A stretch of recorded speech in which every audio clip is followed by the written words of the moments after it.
finally made it back home to Canada. And it feels just fantastic. I get wings to fly. Oh, I'm alive, alive, alive. Yeah.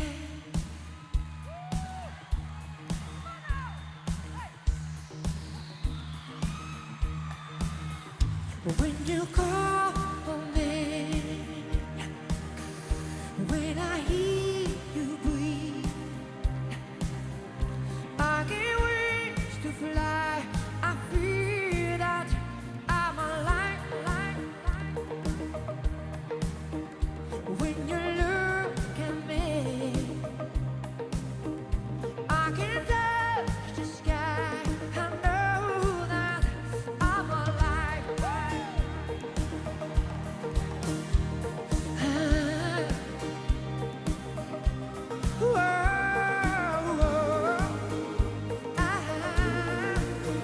When you bless the days, love you too.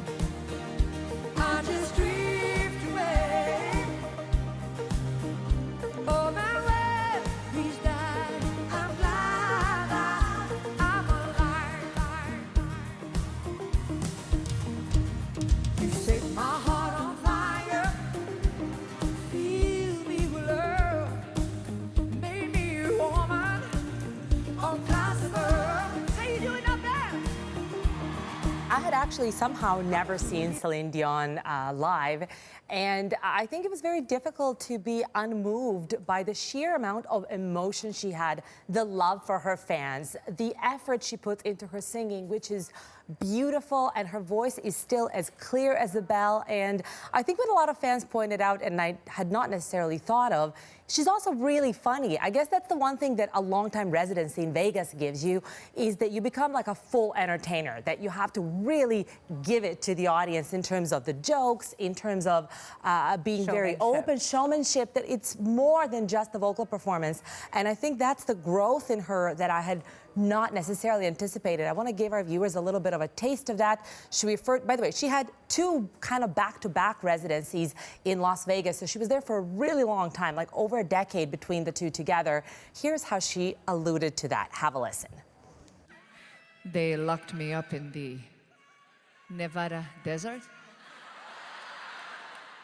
I don't know, but it's okay. You know what? I escaped.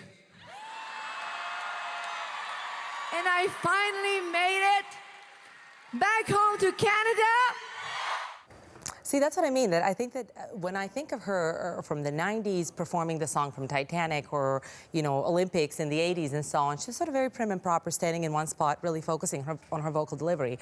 Now there's like this kind of a looseness and warmth and showmanship, as you said, that I don't think was there before, which is really kind of interesting to see. And really a Canadian icon when we think about all of the artists coming from Canada too, who've had this kind of staying power. Right, and exactly. are adored internationally. Exactly. And I think her audience has just grown, because what I saw in the audience is, not surprisingly, there was a lot of women, there was a lot of couples, but there were a lot of younger people. There were people whose parents listened to her, who had now come around with their parents. There were people maybe my age who were a little bit too embarrassed to admit that they were listening to her in the 90s.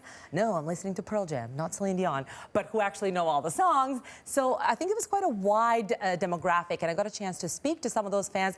Here's how they described their love for Celine. She sings. She's just ultimate performer. She doesn't need an act to back her up. Like, it's her voice. It's her. So amazing. Absolutely amazing. I've started following her since I was 7 years old, so I definitely grew up with her. The Celine we see now for us in Quebec has always been the Celine that was always there. I think the rest of the world is finally just catching up. Sorry? That guy had seen her 49 times. Wow. And he's going again tonight, so that'll be 50 times. So if you really want analysis, ask him. How has she grown? That guy, yeah. So now, in terms of, she did the Vegas residency. Of course, we all remember her from Titanic. She's had tons of albums, but she hasn't been, even though you may not have seen her in the spotlight, she hasn't been sitting idle. No, not at all. So I think a lot of her fans know that obviously the death of René Angélil 3 years ago in 2016 was a huge blow to her. They had been together forever. He managed and really steered her career as well as being her romantic partner for all these years. They had kids. And somehow last year, she really seemed to come out of this grief. And mostly how that manifested itself is like she kind of became a fashion plate at the age of 50. She's 51 now. Suddenly, she was front row at all the Paris fashion shows. She is a spokesmodel for L'Oreal, which is, I just think, so amazing to see a Canadian woman in her 50s get this coveted deal. So she kind of rebranded herself and became something different, this kind of fashion persona. There are memes about her. There are sort of cool young girls on Instagram who follow her. And then, of course, there is the new album called Courage. And I think one thing we've learned about this is that even though she's enjoying a new cool, the new album is not doing so well. Last week, it premiered at #1 at Billboard's Hot 100 chart. This week, it plummeted to number 111.